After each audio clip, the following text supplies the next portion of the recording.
Hello everyone, this video here shows a large explosion close to the border with Crimea.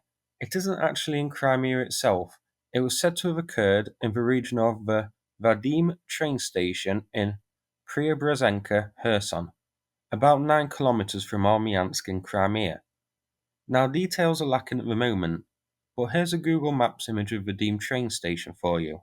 It's the last train station before entering Crimea and is a pretty important supply point.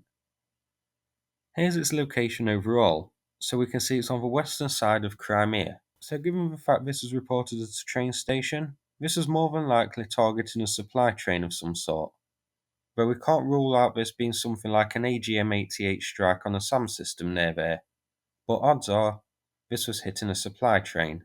With the Crimean Bridge railway link being down, at least for heavy trains, I'm curious whether this train was heading from Crimea with reinforcements for the Kherson region, or if these were supplies from Russia heading into Crimea. I think the former, as supplies to Crimea at the moment would surely go from Shonhar. It could also be a strike on a base near the train station. We can't rule that out. Russia has extensively fortified the region, and there are a number of bases in and around there, as roughly shown on this map. Now this wasn't the only large blast reported today. We also have some at Skovosk, Kalanchek and Chaplinka. So, a pretty active day. There has been a bit of an uptick of activity around Kherson as of late. Artillery strikes on Russian howitzers, boats, SAM systems and the like. So I do think something is brewing there. This may not necessarily be gearing up for a crossing of the Dnipro.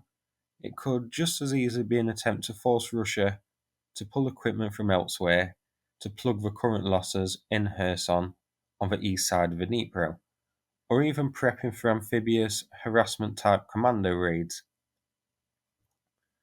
So unfortunately here we don't have many details as of yet, other than it striking near a train station. What I can do is use Deep Stace's rangefinder tool to show that at this distance, unless it was AGM-88, this would have to be Mr. HIMARS making an appearance again. Possibly the Turkish TRLG system, but I'd say HIMARS is more likely because multiple sites were also struck today. So that's it for this video. If you found it interesting, please click like and subscribe. I'd appreciate it. Thanks again, and take care everybody.